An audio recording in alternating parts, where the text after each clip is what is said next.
Crime चक्र।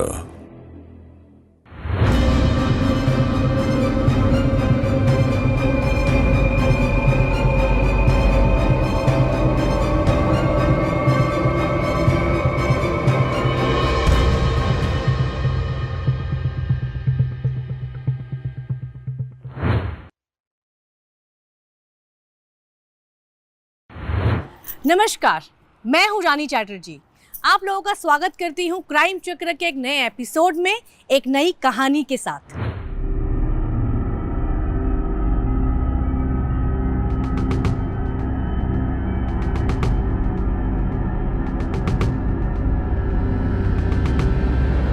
ओहो, आज तो बड़ी खूबसूरत सी लग रही हो। क्या कर रहे हो?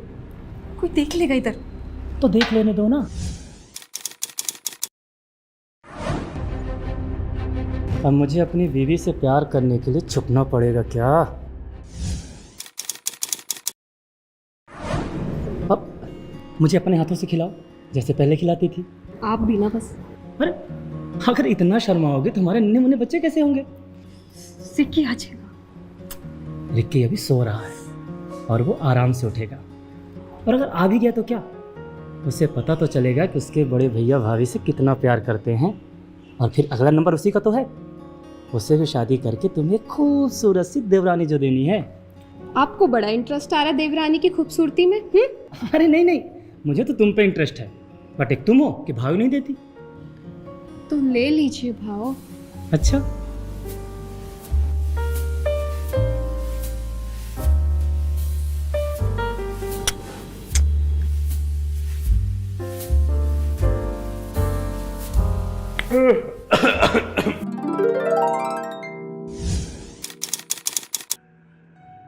अरे तू उठ गया क्या? मैं शायद गलत टाइम पे आ गया भैया, मैं जाता अरे नहीं नहीं नहीं, चला नाश्ता करते हैं, आजा। क्या बनाया है भाभी? Butter bread. चाय लेके आओ उसके लिए। अरे नहीं, चाय नहीं पीऊंगा। अरे आप इतना शर्मा क्यों रहे हो? अब मैं बच्चा थोड़ी ना हूँ, मेरी भी एक गर्लफ्रेंड है। रिक्की, अपनी भाभी कोई ऐसे तंग करता है? अब भैया इस घर पे सबसे छोटा मैं ही तो हूँ, मैं मस्ती मजाक नहीं करूँगा तो और कौन करेगा? एक काम करो, आप दोनों ना मुझे एक प्यारा सा भतीजा, एक प्यारी सी भतीजी दे दो, तो मेरा भी मन लगा रहेगा ना। पहले हम अपनी देवरानी लाने की प्लानिंग कर ले। वैसे कब मिलवा रहे हो उससे हमें? अरे भाभी, मैं तो कब से इंतजार कर रहा था, आप बताओ कब मिलवा दूं? देखिए,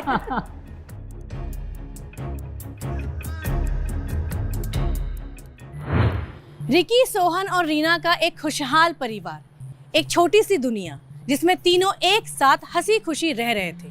सोहन और रीना की शादी को कुछ साल ही हुए थे, और अब सोहन और रीना मिलके रिकी की दुल्हन को घर लाने की तैयारी में थे। रिकी सीमा नाम की एक लड़की से बेहद मोहब्बत करता था, और वो जल्द ही अपने भैया भाभी से सीमा को मिलवा के अपने रिश्ते की बात आगे बढ़ाने को आतुर था। बस उसे इंतजार था कि उसके भैया भाभी सामने से ही इस टॉपिक की पहल करें, और वो मौका उसे मिल गया।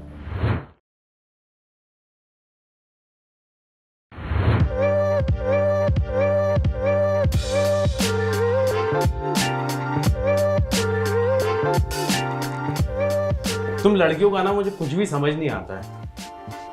अगर मेकअप निकालनी होता है तो फिर मेकअप करती क्यों हो? खूबसूरत दिखने के लिए।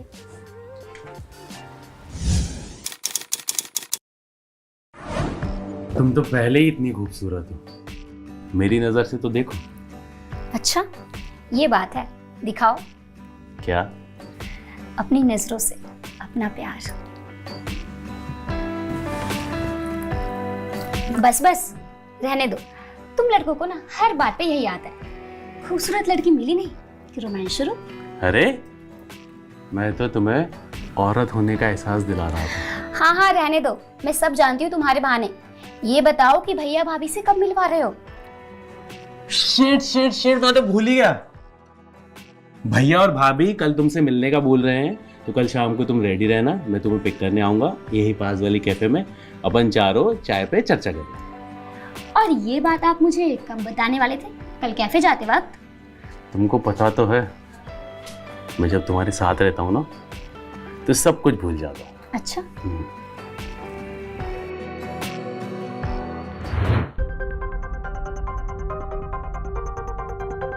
कितना टाइम लगाता है लड़का। जरा फोन तो कीजिए, पता नहीं कहाँ रह गया।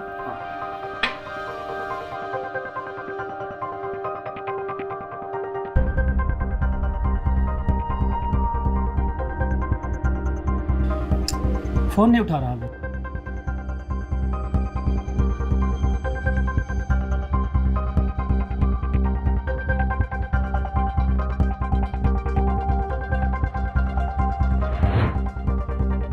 सीमा, यार थोड़ा जल्दी कर लो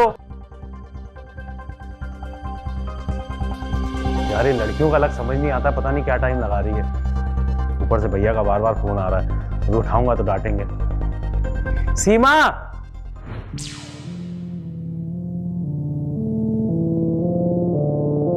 यार जल्दी करो ना, भैया भाई वेट कर रहे हैं, फोन पे फोन आ रहा है भैया का। हाँ बाबा चल रही, हो गया। जल्दी चलो। चल चल।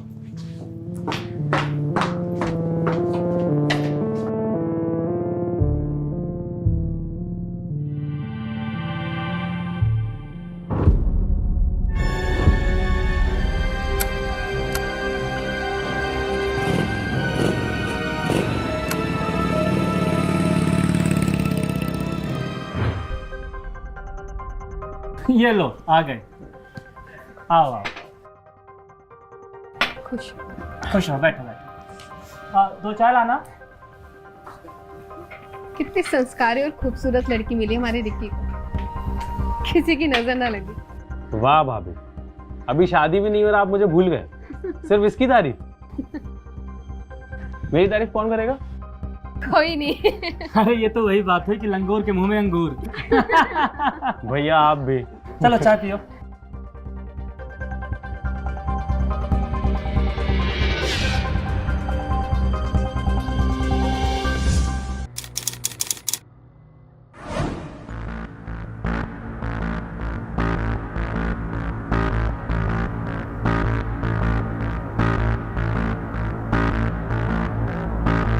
ए बेटा, इधर आ।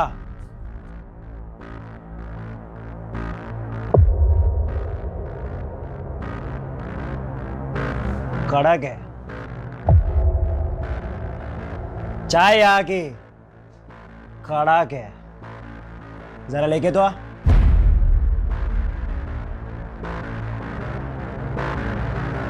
थोड़ा हम भी इसका स्वाद चख ले।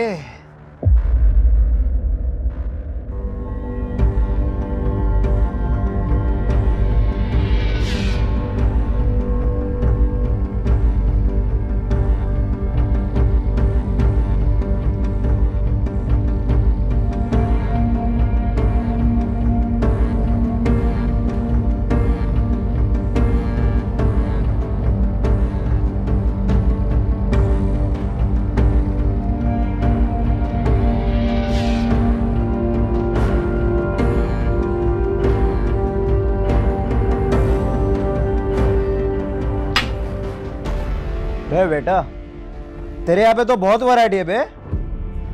अब अकेले में किस किस का स्वाद ले। इडियट, ये वही लड़का है रिकी जिसके बारे में मैं तुम्हें बता रही थी ना। मुझे फॉलो करता रहता है और परेशान करता है।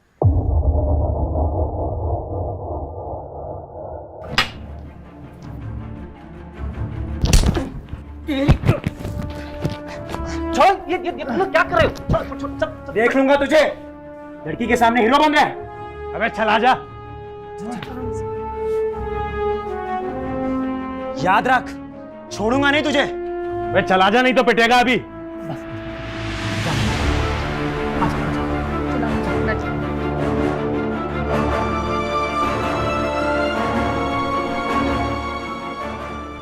अक्सर समाज के कुछ असामाजिक तत्व सीधे साधे और भोले भाले लोगों का जीना हराम कर देते हैं। हम कितना भी औरतों की इज्जत करने का दावा करें, पर मैं ये गारंटी के साथ कह सकती हूँ कि हर एक औरत अपने पूरे जीवन काल में किसी न किसी तरह से सिर फिरे आशिक या ऐसे असामाजिक तत्वों से कभी न कभी परेशान जरूर होती है, चाहे वो किसी को बताए या ना बताए। राजेश सीमा को अक्सर फॉलो करता था और साथ ही साथ वो रिकी पे भी नजर रखे हुए था। आइए देखते हैं।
हाँ भाई, इस साले ने मेरे आइटम को फंसा के रखा है।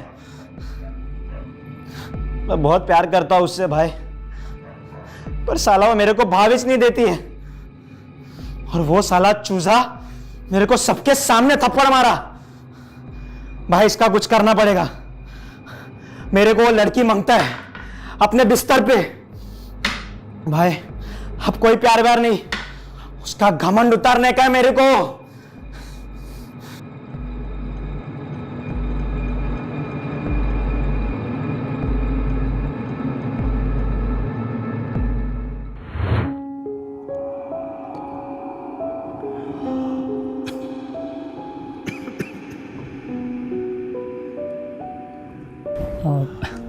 रीना तुम एक काम करो, जब तक हम यहाँ रिकी की शादी की बात आगे बढ़ाएंगे, हो सकता है फिर तुम्हें मैके जाने का टाइम मिले या ना मिले।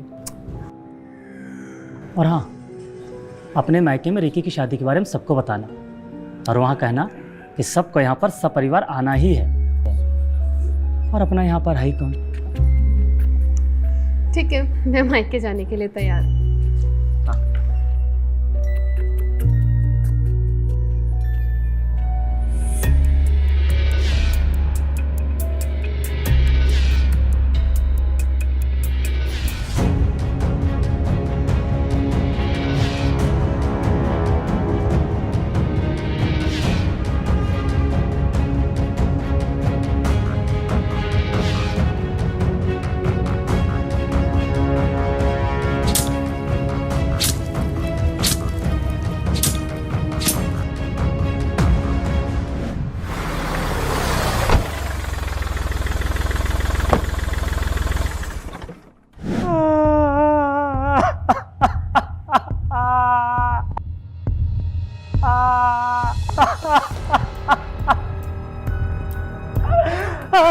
ये देखिए सर, क्या हो गया सर, ये देखिए।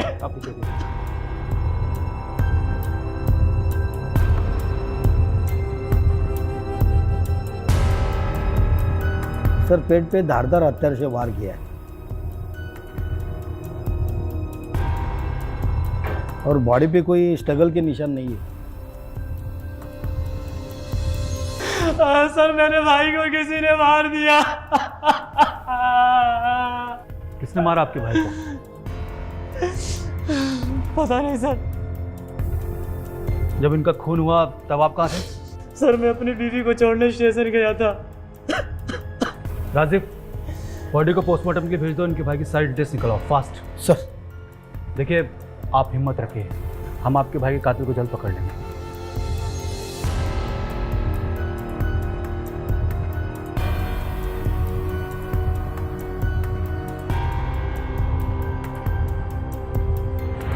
सोहन अपनी वाइफ रीना को स्टेशन छोड़ने गया था ताकि वो मायके जाके रिकी और सीमा की शादी के लिए सबको इनवाइट कर सके।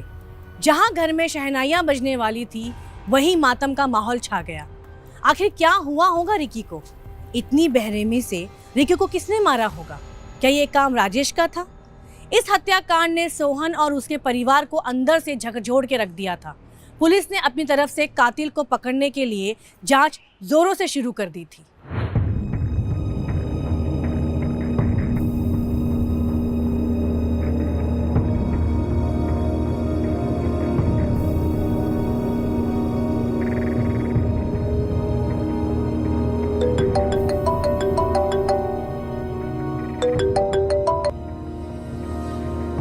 काम हो गया?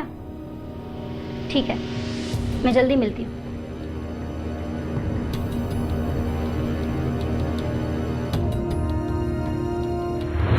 सर को फैक्स कर दो फास्ट।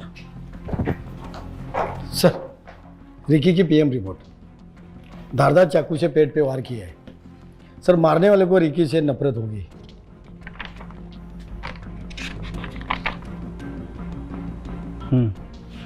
एक काम करो, रिकी की कॉल डिटेल्स निकलवाओ और चेक करो घर के आसपास कोई सीसीटीवी कैमरा था क्या, वहाँ की फुटेज निकलवाओ फास्ट। सर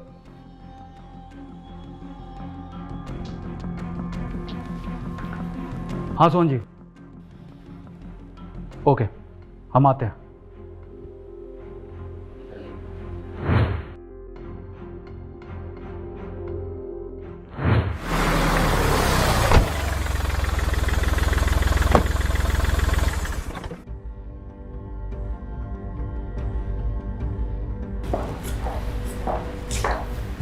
जी बताइए सोहन जी, आपने हमें क्यों बुलाया? सर वो और ये आपकी तारीफ? सर ये सीमा है, रिकी की मंगेतर। बस आप इतने ही लोग हैं परिवार में? नहीं सर, सर मेरी बीवी रीना भी है, लेकिन वो रिकी की शादी की तैयारियां करने के लिए अपने मायके गई हुई है। और सर इसी बीच ये हादसा हो गया। सर वो बहुत जल्द यहाँ पहुँचने वाली है। सोहन जी, आप मुझे ये बताइए कि आपके भाई की किसी से कोई दुश्मनी या झगड़ा? जी सर। सीमा, सर को बताओ।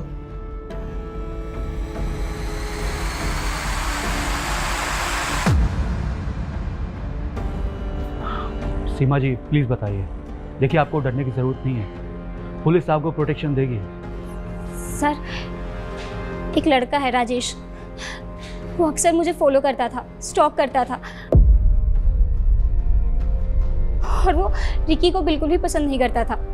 रिसेंटली एक कैफ़े में रिकी से उसे लड़ाई हुई थी और उसने रिकी को जान से मारने की धमकी भी दी थी। और उसके बाद ही ये सब हो गया। ये राजेश का पता लगा और उठा के लाओ उसे। सर,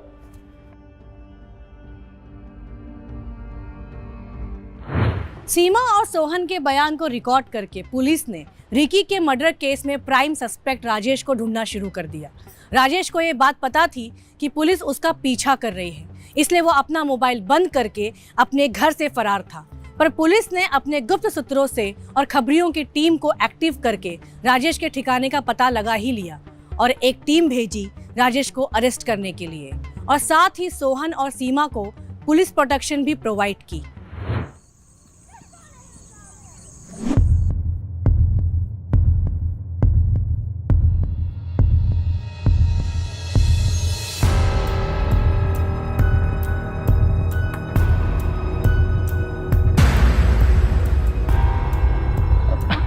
अरे तुम डरो मत, ये कंबल मैं तुम्हें उड़ाने ही लाया हूँ।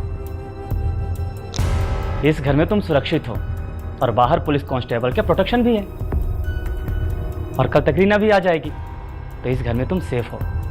आराम से सो। हाँ, सो जाओ।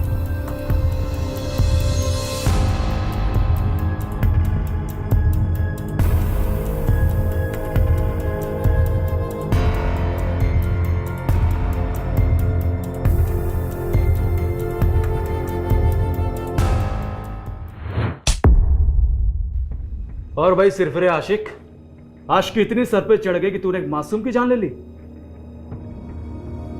कौन मासूम साहब? सीमा का मंगेतर रिक्की। ना तो वो सीमा मासूम है, ना ही उसका बॉयफ्रेंड रिकी। साले ने मेरा प्यार छीन लिया मुझसे। इसलिए तूने तैश में आके मौका देख के उसको अपने रास्ते से हटा दिया, ताकि तू सीमा तक पहुंच सके। मुझे सीमा तक नहीं पहुंचना है साहब, मैं तो उससे नफरत करता हूं।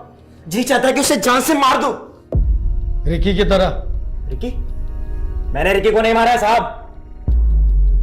हर कातिल, हर अपराधी यही बोलता है कि उसने कोई अपराध नहीं किया, लेकिन जब पुलिस की लाठी पड़ती है ना, तो तोते की तरह मुंह खोलने लगता है। मार लो साहब, जब जिंदगी ने इतना मारा हो तो अब क्या ही मारोगे? सर मुझे लगता है सर फिर है, कोर्ट में इसकी रिमांड की मांग करते हैं, तभी ये मुंह खोलेगा। इसके खिलाफ ठोस सबूत इकट्ठा करो, तब तक इसे बम अप करवाओ। सर। साहब मैंने कुछ नहीं किया साहब। पुलिस ने राजेश को गिरफ्तार तो कर लिया था, पर राजेश अपना गुनाह कबूल नहीं कर रहा था और पुलिस के पास कोई ठोस सबूत भी नहीं था जिससे पुलिस कोर्ट में राजेश को मुजरिम साबित कर सके। मर्डर वेपन का कोई अता पता नहीं था और ना ही कोई ऐसा सबूत जिससे पुलिस राजेश को लॉकअप में बहुत देर तक रोक सके। पुलिस को ये तक पता नहीं था कि अकेला राजेश ही हत्याकांड में शामिल था या उसके पीछे भी कोई और था। और जहां तक हमने देखा कि सीमा भी किसी से फोन पे बात कर रही थी, क्या ये काम सीमा और राजेश का हो सकता था? अगर हाँ, तो वजह क्या रही होगी?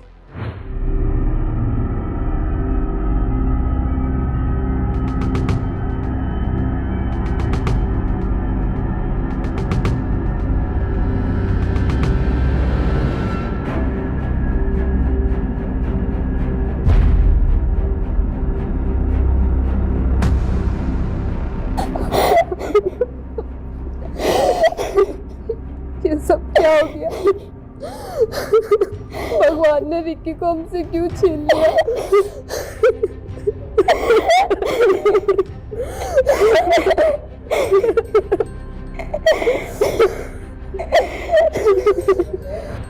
सर, ये आपको देखना जरूरी है। क्या?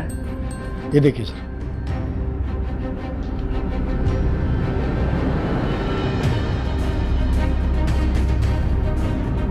हमें तुरंत कोई एक्शन लेना होगा। बाकी लोकेशन डिटेल्स भी निकलवाओ। अरे सोहन के घर की सिक्योरिटी टाइट कर दो। कोई भी घर से बाहर नहीं जाना चाहिए। सर, पुलिस ने जब जोरों से सबूत की तलाश करना शुरू किया तो मर्डर स्पॉट के एरिया के आसपास से पुलिस को एक सीसीटीवी फुटेज बरामद हुआ और उस सीसीटीवी फुटेज ने पुलिस को कुछ और एंगल से केस को देखने पे मजबूर किया और पुलिस ने कॉल डिटेल्स के साथ मोबाइल लोकेशन डिटेल भी निकलवाई। अब ये केस पुलिस के लिए पानी की तरह क्रिस्टल क्लियर था। बस पता लगाना था तो कत्ल की वजह का। आप लोग भी सोच रहे होंगे कि आखिर कौन है कातिल और क्यों हुई रिकी की हत्या। मन में सवाल तो उमड़ ही रहे होंगे, तो आइए देखते हैं। तो सोहन जी, अब आप मुझे ये बताइए कि आपने अपने भाई को क्यों मारा? सर, ये कैसी बात कर रहे हैं आप? मैं अपने ही भाई को क्यों मारूंगा? वजह जानने के लिए हम तुम्हें यहाँ लाए हैं, वरना खूनी साबित करने के लिए पुख्ता सबूत है हमारे पास। सर, क्या सबूत है आपके पास? आपके घर के पास के एरिया के सीसीटीवी फुटेज में हमने आपको और आपकी वाइफ को स्टेशन जाते हुए देखा, फिर आपको वापस आते हुए देखा। अगर आप स्टेशन जाते तो कम से कम 20 मिनट लगते। फिर हमने स्टेशन की फुटेज निकाली तो आपकी वाइफ अकेली थी, क्योंकि मर्डर के वक्त आपकी फ़ोन लोकेशन आपके घर पर ही थी। और कुछ जानना है आपको? नहीं सर। तो बोलिए। क्योंकि वो मेरी बीवी के साथ सोता था।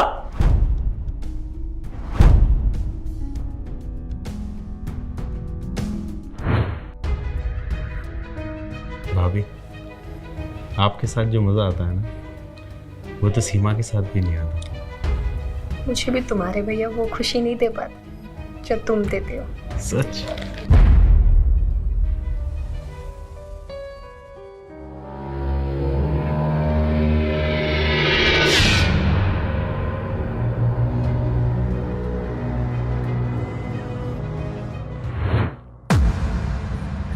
एक भाई जिसको अपने बच्चे की तरह पाला, उसको जब अपनी बीवी के साथ बिस्तर गर्म करते देखा तो मुझसे रहा नहीं गया सर। उस दिन तो मैं कंट्रोल कर लिया, लेकिन ये धोखा मुझसे बर्दाश्त नहीं हो रहा था सर।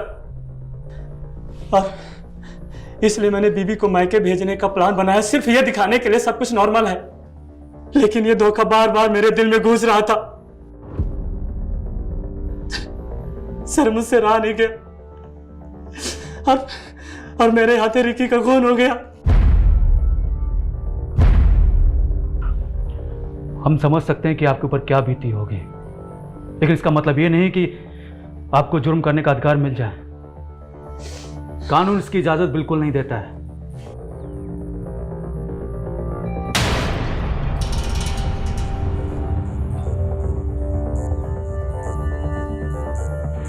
सोहन ने जब अपने ही भाई को अपनी बीवी के साथ हम बिस्तर होते देखा तो वो खुद पर काबू नहीं कर पाया और जिस भाई को उसने इतने प्यार से पाला था उसको मौत के घाट उतार दिया। रीना और रिकी की जवानी के जोश ने एक हंसते खेलते परिवार को तबाह कर दिया। हालांकि सोहन भी खुद को संभाल के रीना से अलग होकर इस मसले को आगे बढ़ने से रोक सकता था, पर वो कहते हैं ना, विनाश काले विपरीत बुद्धि।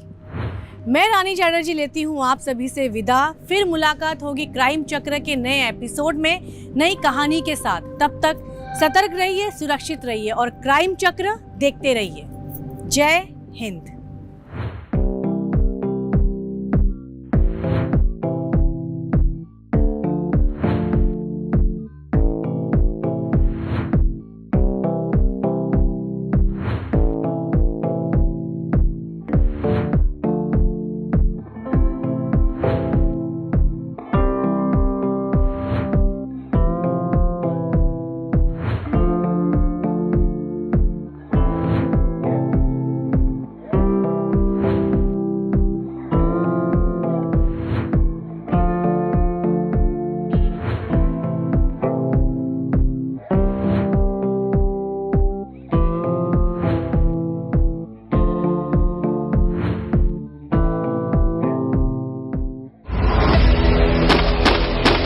क्राइम चक्र।